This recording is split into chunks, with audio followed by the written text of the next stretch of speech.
Hi, very good morning everyone. Very good day to you. Well, I guess we're right about noon here.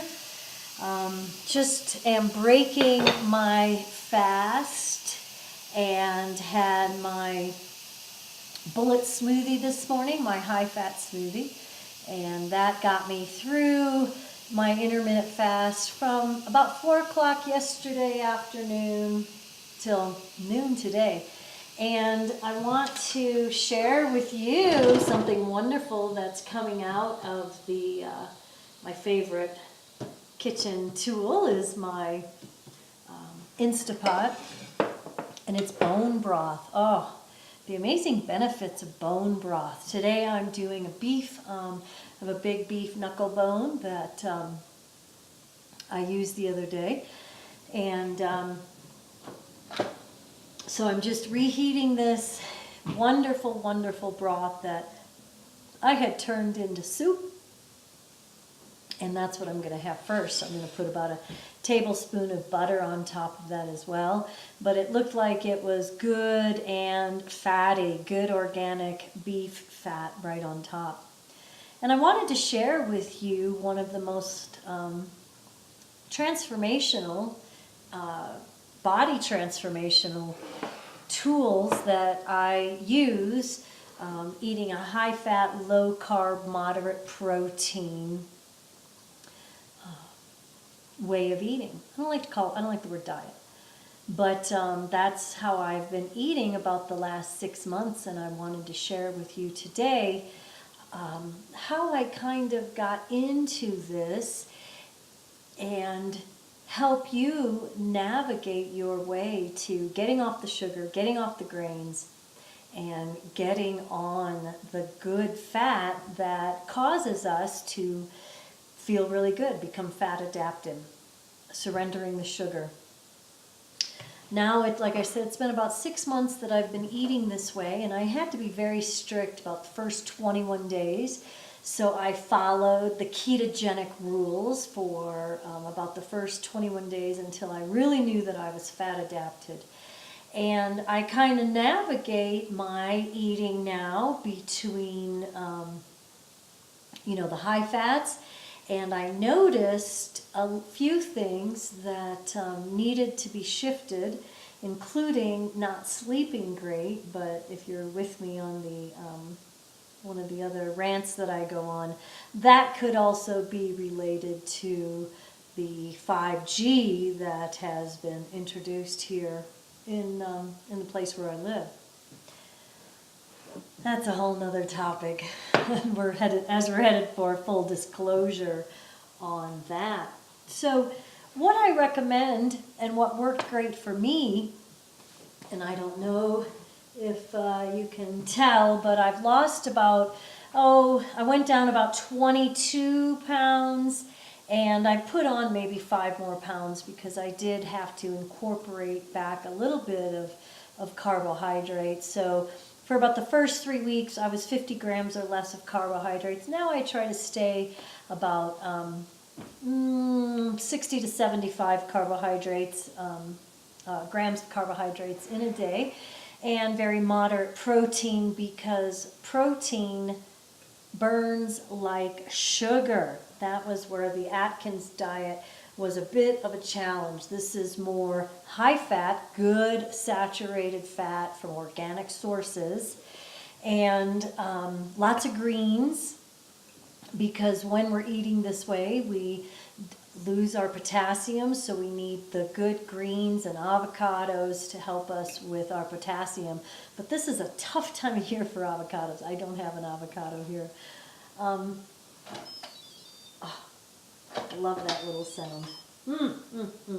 This is amazing looking broth. Wow.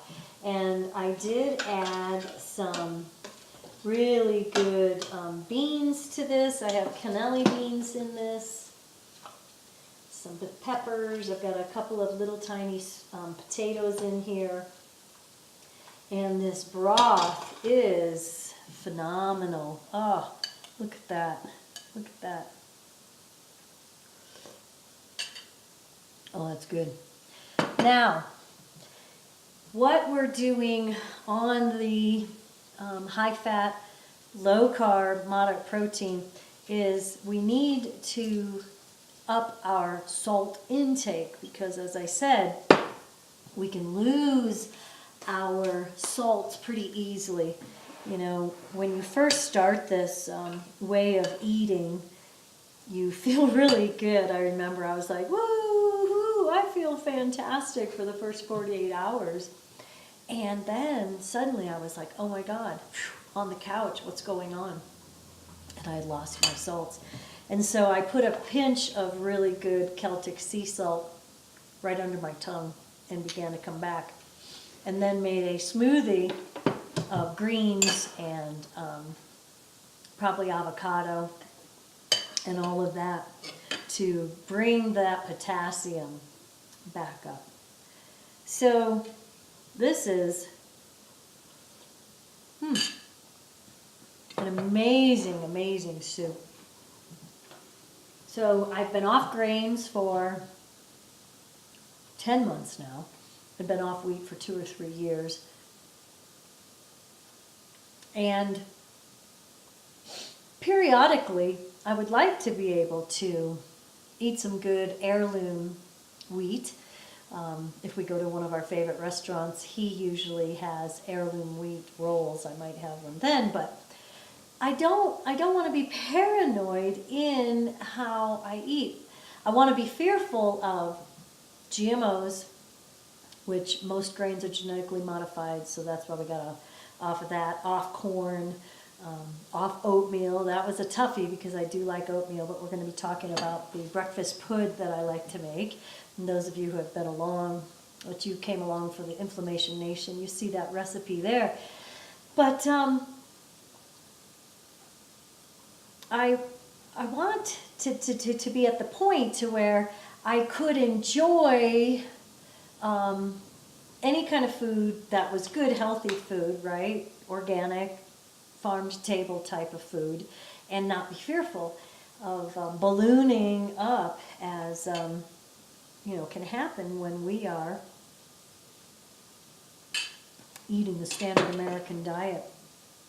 And so this is not about being so finicky, because I don't consider myself a finicky eater, but I'm finicky about the food I eat. So let's delve into that in just a little bit. Part of my story, as you know, about 30 years ago, when they started pushing the fat-free agenda, was really when I started reading. This is the late 80s really, mid to late 80s. I started to read ingredients, and I was like, what is this stuff in here? And it would be things like, back then it was hydrogenated oils, and I didn't know what hydrogenated oils were, but I knew that I didn't want them in my body. And then I began to read high fructose corn syrup. What is that? Corn syrup, what is that? And it's one of the cheapest, most genetically modified toxic sugars that we put into our body. The hydrogenated fats our body doesn't recognize, so it becomes the gunk in our arteries. When we eat good fat, like good grass-fed butter, wonderful. I'm going to put about a tablespoon of that into my soup because I've not had anything since probably 8 o'clock this morning when I made my good fatty bullet smoothie with the coconut cream. So we'll just let that go there. And here's my fantastic, I call it my keto cracker. And you're going to see that recipe, but this is a flatbread that I make, super easy, super fast, and it's more of a cracker, of course. But in the late 80s, I rejected, thankfully, this push to be fat-free. And I remembered what my mother, God rest her soul, had taught me about food, which was good, wholesome, simple food, just if grandma recognizes it, then it's good to eat. If man makes it, do not eat it. Just don't eat it. We didn't have a lot of junk food back then. And the junk food that we did have is not as toxic as it is now with all of these colorings and additives. And I don't even think that I have anything in the pantry that is, well, maybe this Clif Bar. Jeff likes these still, but I don't eat these anymore either. And I used to love them, and they're not very good anymore. But these man-made products that are filled with, and that's probably one of the lesser sinful, just horribly toxic food. The chemicals that are in food, I don't think I have any packaged food here right now. And if I did, it probably would not have high fructose corn syrup because I don't allow that in the house. Doesn't have, most of the food that we have in the house, Jeff cheats a little bit, but that's his choice. It's like 4 or less ingredients. And the ingredients are things that I know that they are. And so, if you came along for Food Frequency for Life, and you'll probably see the link down there below, that's the first thing that we start to do to educate ourselves. Before we cut anything out, let's just start reading our ingredients. And if it's more than 4, maybe 5, unless like you're getting something that, I don't even know. I couldn't even tell you because I don't get a lot of packaged stuff. But if you don't know what it is, don't put it in your body. If you can't eat it because you don't know what it is, don't put it on your skin. Here's my fabulous full moon sunrise body balm, which is the lavender coconut castor oil. This one has some vitamin C in it and a little bit of iodine. The skin is the greatest absorber of stuff. And it takes about 28 seconds for this stuff to get into our skin.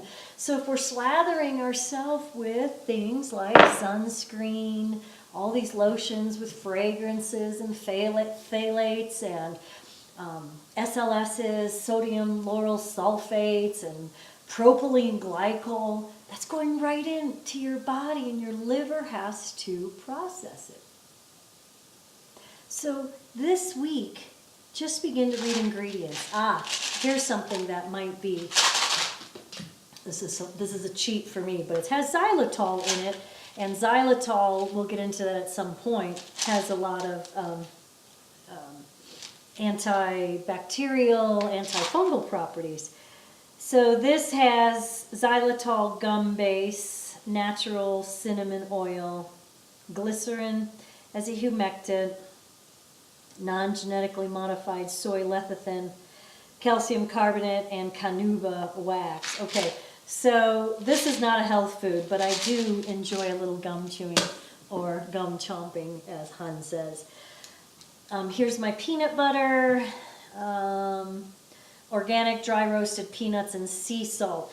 Peanuts are not nuts, they're legumes. We went through that. If you have a sensitivity, soak your almonds, blend your almonds, make your own. I do enjoy a little peanut butter now and then, though. Or I guess a lot. Look at this tub, but it was on sale. So back to reading the ingredients. Boy, so important. In Inflammation Nation, we talked about the at least 40 different names. I shared with you the 40 different names of MSG. What is MSG? Monosodium glutamate. It's an excitotoxin. We take it in, we want more. That's why those certain kind of chips that might be red or orange or some color that is not seen in nature, even in the fall, if you're out there in the wilderness now, you might be seeing some beautiful reds and oranges, but it's not meant for the human body in that manner. And the studies that they did on MSG made docile mice cat killers, made docile rats cat killers. So who are the little people who are eating all this MSG, and why are we seeing the breakdown of society? Ugh. Anyhow, this week we're reading the ingredients. We're reading the ingredients, and we're starting what is called intermittent fasting. Intermittent fasting, that means a block of time where we are not eating, but during that time we can take in, and we want to take in, some good saturated fats. You're going to laugh at this.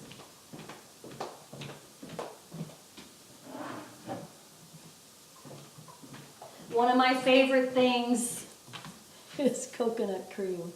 This is different than coconut milk. It's a little more concentrated, and each serving has a lot of fat, a lot of good fat. So each serving has 6 grams of saturated fat, and that's 2 tablespoons. So in the morning, when I want to extend my fast before I break fast, I had to give up the bullet coffee because I, of course, like everything else, I did too much of it and wasn't sleeping at night. And so the the bullet smoothie that I do in the morning is about a half a cup of that. 3, 6, 9. So 6 tablespoons, 6 times 6, so that's about 36 grams of saturated fat to start my morning off. And I do 1 or 2 helpings of, I like Perfect Food. You could do just straight wheatgrass, which is awesome and super affordable. And then like a 1/4 cup of berries or a half a banana. I know all you keto people are not going to like that. But like I said, I do need a little bit of carbohydrate. So play with this yourself and see how you feel. And I will have that maybe an hour after I get up, drink that right down. And that 36 to 40 grams of fat gets me through till right about now.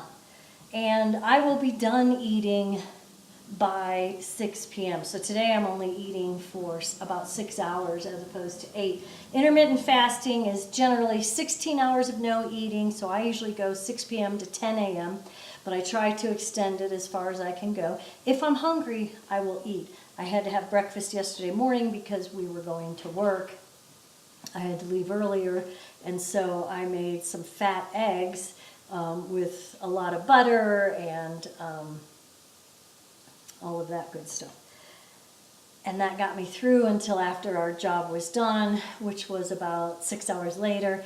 And then I went and had the most phenomenal bean soup. Again, I know beans technically are not legit on true ketogenic, but I'm not true ketogenic. I'm high fat, low carb, moderate protein. Try to do a 2-to-1 ratio. And I follow the work of Dr. Darren Schmidt from the Ann Arbor Nutritional Healing Center. He's super, super informative. So one of the other things that we have to watch, in addition to our minerals, and make sure we're getting good salt. I've got a wonderful pink Himalayan salt and a coarse pink Himalayan salt, and then the good Celtic salts, which have most of our minerals in it. We want to up that. We want to make sure we're getting enough of our good B vitamins, and this is one of my favorite things. And when we did the 21 days of vegan, mostly raw, we used a lot of nutritional yeast. It is delicious. I'll put 2 or 3 tablespoons right in my soup, like that. I like to do it, since it's a yeast, I don't want to kill the enzymes in it. So I'll put it after the fact, and it has a umami. Ooh, daddy. It's got a good umami flavor, which is just savory and satiating, and it's high in B vitamins. In particular, I think it's B1 that we really need to get a lot additional on. And I also supplement. Those of you who know me, you know that I've got a couple of drawers of supplements down here that I take every day. So we're reading our ingredients and we're doing the intermittent fasting, which is I'm going to stop eating at 6 p.m. and then I'm going to go as long as I can the next day. If you're hungry, eat. But I want to give you a couple of cheats, including that bullet smoothie, or super fat smoothie, we can call it, which does not raise your blood sugar at all because it's pure fat. And we are going to be making some fat bombs, which you could take. But you could also take, what I like to do is make a macadamia nut milk, because macadamia nuts are fully ketogenic, 2-to-1 ratio. And I will take that and I will sweeten it with a little stevia. This is a great product, Sweet Leaf. Stevia does not cause spike in insulin. And this one actually has inulin in it, which helps with our blood sugar. Stevia is a really good one. Xylitol is another possibility, and erythritol. Those are the only 3 sugars fake sugars that we want to use, because the rest are toxic to the system. These are higher quality. So erythritol, xylitol from my chewing gum, and the stevia. Now this one is processed, so be wary of that. It's a white processed product, but it does not react to the blood sugar, but it is a processed product. You can get just stevia leaf, and you can probably go on YouTube and find out how to use it. I've never had much luck with that. And there's also the dropper kind, but it's kind of a sticky mess.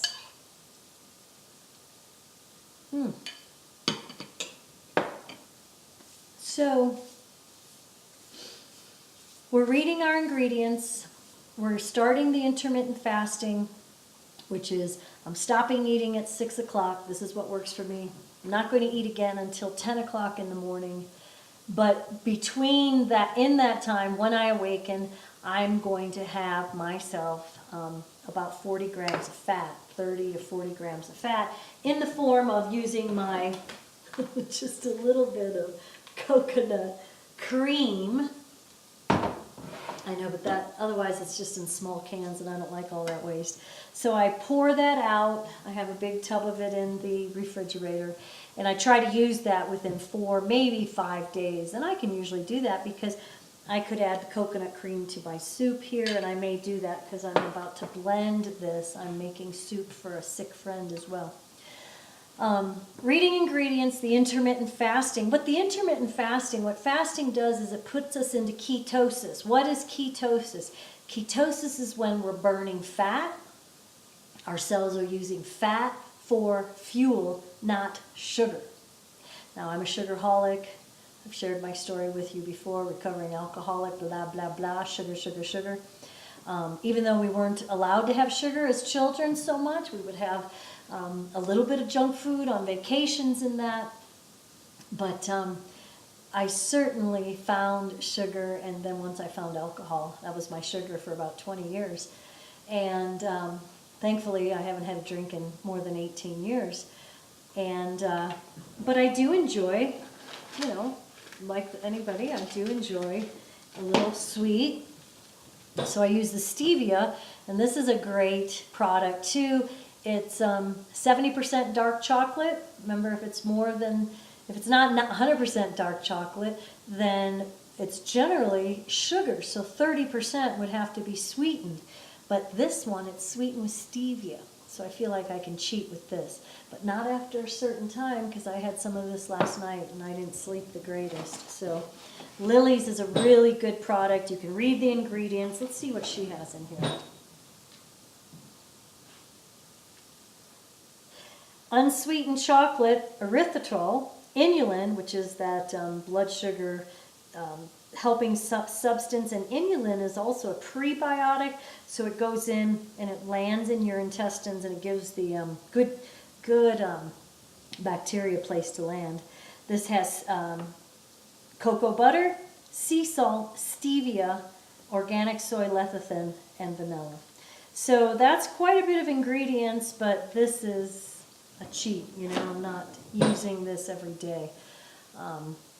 So what I found when I started with the intermittent fasting, which quickly moves us towards ketosis, I was probably still burning sugar, but the intermittent fasting, any kind of fasting, puts us in ketosis, which is a fasting mode, which is a healing mode. The body can focus on healing as opposed to digesting. And it took me about 21 days to fully become fat adapted. So I was super strict with a ketogenic lifestyle during that 21 days. And then I continued to go high fat, 2-to-1 ratio, high fat, low carb, moderate protein, because protein will burn like sugar if you eat a lot of protein. So the sources of fat that I use, of course, you saw my coconut cream, organic butter, some organic cheeses. I do enjoy, this is a flaxseed, hemp seed, and chia seed combo. Those are ketogenic foods. Sunflower seeds. I do allow myself macadamia nuts, some peanut butter, organic pecans and walnuts. Those can be ketogenic. And did I say avocado? Avocado is one of the greatest ones, but it's a tough time of year. Then the greens that I love, and I wanted to share this with you real quick. This is my little science experiment. I'm making my own sauerkraut because it's high in fermented foods are excellent for the system. So I'll show you how I did this at some point, and but it's super easy. And then it just sits in my cupboard like an experiment, and it gains in fermentation, and that has all the wonderful microbes that are so good for the belly. But cabbage, greens, any kind of greens, can I say greens enough? We want to try to get 7 to 10 cups a day. That's what Dr. Eric Berg recommends. That can be tough, so I cheat. Again, I cheat. So if I haven't made it, it's hard for me to eat 7 to 10 cups of greens in a day. I put it into a smoothie and I drink it down. I mix a little of my coconut cream and I drink it down, okay? So do your best this week. Be kind to yourself. One more thing. Distilled water. Those of you who have been following my YouTube channel, I created a little calcium deposit. Actually, it was about the size of an egg right on my foot. And so I recognized that my minerals were out of whack. And we are on a well here, a wonderful, wonderful well, but it was still, it caused a buildup of too much calcium in the body, and it created a ganglion or whatever it was, but it was a composition of, I would imagine, excess calcium. So I got myself a distiller. I love my distiller right here for the water, put the water in, fill her up, put the water in, push the button, and in about 4 hours you've got this much distilled water. Distilled water, since it is the absence of minerals, it pulls out excess minerals, so that if you're achy or if you're toxic, this is a great way to help your body in the detoxification process. So even though we're on the ketogenic diet, we're going to find that we're not hungry. We might not be thirsty, so we want to make sure that we're getting our water, but then also making sure that we're getting our salt so that we're not getting wiped out. If you feel a little woozy on this, get the salt, do a little extra salt, get a little extra greens, and make sure that you're supplementing if you need with some good high quality B vitamins. So what are we doing this week? We're reading ingredients. Go through your pantry, get rid of everything. Donate it, throw it away, whatever. I wouldn't even donate it because it's so toxic. You don't want to give it to anyone. We are incorporating into our lifestyle the intermittent fasting, which means I'm going from 6 p.m. as long as I can till the next day before I break my fast. But before I break my fast, I'm helping myself out with a good fat smoothie, right? And then I'm also just watching, reading, noticing how I'm feeling as I'm trying to educate myself on moving towards fat adaptation. And I recommend that you go online, like Dr. Darren Schmidt, Dr. John Bergman. They all have things on keto, getting keto. You're going to have to be strict for about the first 3 weeks. You're not going to feel great a lot of the time as you're moving from sugar burning to fat burning, but then all of a sudden you're like, la, not a lot of emotional spikes, and your energy will be more consistent as well. So I'm delighted that you're here with me. I'm so grateful to be sharing this information. I do feel much better most of the time in my body, in my mind, using the high-fat, good, saturated fats. And we're going to go really deep into this, this way of being as we continue to create an even healthier, happier hearth and home. Yes, Paco says yes. So be well. Thanks for coming along. Namaste.